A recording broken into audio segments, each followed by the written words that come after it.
Hello friends, स्वागत है आपका मेरे एक और नए वीडियो में। मैंने आपको पिछले वीडियो में बोला था कि मैं अकाउंटिंग कॉन्सेप्ट का जो कंजर्वेटिव कॉन्सेप्ट है उस पर मैं एक नया वीडियो अलग से बनाऊंगी। तो मैं आपके लिए इस बार कंजर्वेटिव कॉन्सेप्ट का अलग से वीडियो लेकर आई हूँ। कंजर्वेटिव कॉन्सेप्ट होता क्या है? पहली चीज़ तो कंजर्वेटिव का मतलब हिंदी में होता है रूढ़िवादिता। रूढ़िवादिता मतलब जो पिछली कई पुरानी बातें चली आ रही हैं, जो हम मानते हैं, वो चीज़ें, वो कॉन्सेप्ट है ये।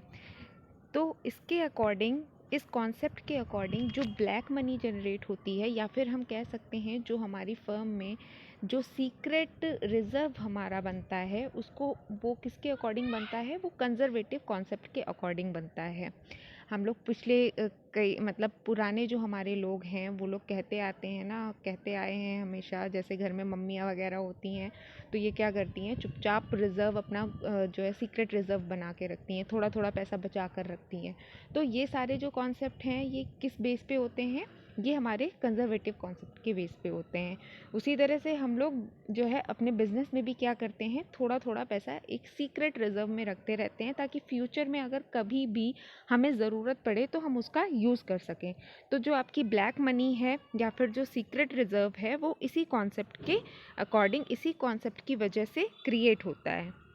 दूसरी चीज़, दूसरा क्या है, जो हमारा कंजर्वेटिव कॉन्सेप्ट है, ये कहता है कि आपको बिजनेस में जो लॉस होने वाले हैं, ठीक है, जो आपको लगता है कि ये लॉस हमें फ्यूचर में हो सकता है, जो आपका एस्टिमेटेड लॉस है, उसको हम लोग बुक्स ऑफ अकाउंट में रिकॉर्ड करते हैं। वो हम सोच के रखते हैं कि ये लॉस हमें फ्यूचर में हो सकता है, ठीक है। जैसे कि हमारे जो डेटर्स होते हैं उनके लिए हम जो प्रोविजंस बनाकर रखते हैं, वो हम कंजर्वेटिव कॉन्सेप्ट के अकॉर्डिंग बनाकर रखते हैं, क्योंकि हमको ये लगता है कि हो सकता है फ्यूचर में ये जो पैसा है हमारा, ये हमको ना मिल पाए, हमारे ये जो डेटर्स हैं ये हमको फ्यूचर में पैसा ना दे पाए, तो उसके लिए हम लोग प्रोविज़न बनाकर रखते हैं। वहीं अगर हम लोग एस्टिमेटेड प्रॉफिट की बात करें तो एस्टिमेटेड प्रॉफिट की हम कोई भी प्रोविज़न नहीं बनाते हैं, ठीक। तो ये भी हमारा किस कॉन्सेप्ट की वजह से होता है? ये हमारा कंजर्वेटिव कॉन्सेप्ट की वजह से बनता है, जो भी हम प्रोविजंस बनाते हैं एस्टिमेटेड लॉस के। इसके बाद जो हमारा क्लोजिंग स्टॉक है, अगर हम लोग क्लोजिंग स्टॉक की बात करें तो क्लोजिंग स्टॉक का जो साल के एंड में वैल्यूशन होता है, वैल्यूशन ऑफ क्लोजिंग स्टॉक, वो भी हमारा किस पे होता है? जो भी उस क्लोजिंग स्टॉक की कॉस्ट होती है, या फिर जो भी उसकी उस समय मार्केट वैल्यू जो भी होगी, उसकी जो मार्केट प्राइस होगी, उन दोनों में से जो भी कम होगा, उस वैल्यू पे आपका क्लोजिंग स्टॉक आपके बुक्स ऑफ अकाउंट में रिकॉर्ड किया जाएगा। ये भी किसकी वजह से होता है? कंजर्वेटिव कॉन्सेप्ट की वजह से होता है। फिर इसके बाद में जो भी अभी मैंने आपको बताया, वही चीज़ मैंने इस पॉइंट में लिखी हुई है कि जो आपका प्रोविज़न फॉर डाउटफुल डेब्ट्स है, या provision for discount on debtors जो भी होता है, अगर हम लोग जल्दी पेमेंट के लिए डेटर्स को कुछ भी डिस्काउंट देते हैं तो वो भी एक तरह से हमारा लॉस है। तो उसके लिए भी हम लोग क्या करते हैं? प्रोविज़न बना कर रखते हैं। तो ये जो है, ये भी हमारा कंजर्वेटिव कॉन्सेप्ट के अकॉर्डिंग होता है, इसकी वजह से ही होता है।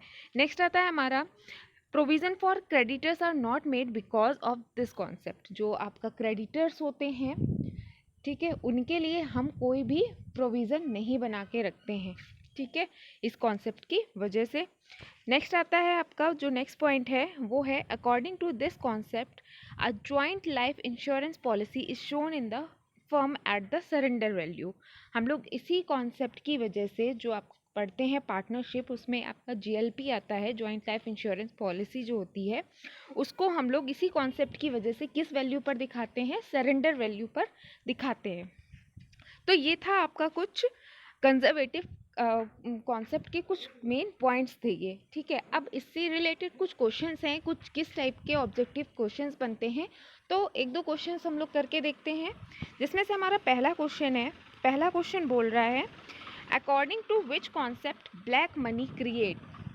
किस कॉन्सेप्ट की वजह से ब्लैक मनी क्रिएट होता है? तो ये हमारा जो ब्लैक मनी है, ये कंजर्वेटिव कॉन्सेप्ट की वजह से क्रिएट होता है। वही आपके आंसर में दिया हुआ है, कंजर्वेटिव कॉन्सेप्ट की वजह से ये क्रिएट होता है। नेक्स्ट हमारा क्वेश्चन है, क्वेश्चन बोल रहा है doubtful liabilities will be shown as foot note in the final account according to which concept. जो आपकी डाउटफुल लायबिलिटीज़ होती हैं उसको हम लोग एज अ फुट नोट आपके फाइनल अकाउंट में नोट करते हैं। वो किस कॉन्सेप्ट की वजह से करते हैं? आपने पिछले वीडियो में कॉन्सेप्ट्स को पढ़ा होगा, देखा होगा, तो उसमें मैंने कई सारे कॉन्सेप्ट्स आपको बताए थे। उनमें से कौन सा कॉन्सेप्ट ऐसा है जो ये कहता है कि आपको कोई भी जो है मटेरियल फैक्ट जो है आपका आपके बिजनेस से रिलेटेड वो नोट करना है? तो वो कौन सा कॉन्सेप्ट हमारा कहता है? तो वो अगर हम देखें तो वो कॉन्सेप्ट होता है हमारा full disclosure concept. Full disclosure concept के अकॉर्डिंग हम सारे ही मटेरियल फैक्ट अपने फाइनल अकाउंट में शो करते हैं, as a foot note show करते हैं। ठीक है, तो इसका आंसर हो जाएगा हमारा फुल डिस्क्लोज़र कॉन्सेप्ट। आते हैं अपने नेक्स्ट क्वेश्चन पे। नेक्स्ट क्वेश्चन है हमारा,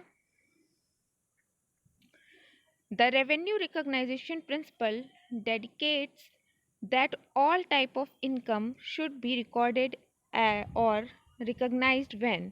जो हमारा रेवेन्यू रिकॉग्नाइजेशन प्रिंसिपल है या कॉन्सेप्ट है वो क्या बोलता है कि आपकी जितने भी टाइप की इनकम है वो इनकम आपकी आपके अकाउंट्स में रिकॉर्ड होनी चाहिए। कैसे, कब रिकॉर्ड होनी चाहिए? तो इसका आंसर हो जाएगा C option, when they earn. जब वो कमा ली जाए तब आप उसको रिकॉर्ड कर सकते हैं उसमें। ठीक है, इसमें पेमेंट का कोई इशू नहीं है। पेमेंट आपका होता है या नहीं होता है वो मैटर नहीं करता है, लेकिन क्योंकि ये अक्रूवल कॉन्सेप्ट पर बेस्ड होता है इसलिए जब भी आपका रेवेन्यू जो रिकॉग्नाइजेशन कॉन्सेप्ट है वो यही बोलता है कि जब भी आपकी इनकम अर्न कर ली जाए तो आप उसको अपने बुक्स ऑफ अकाउंट में रिकॉर्ड कर सकते हो। तो ये 2-3 क्वेश्चन थे आपके जो कि कॉन्सेप्ट पे बेस्ड क्वेश्चन थे। इस तरह के मैं और भी क्वेश्चंस आपके लिए लेकर आऊँगी। तो thank you for watching. Please like and subscribe. Thank you.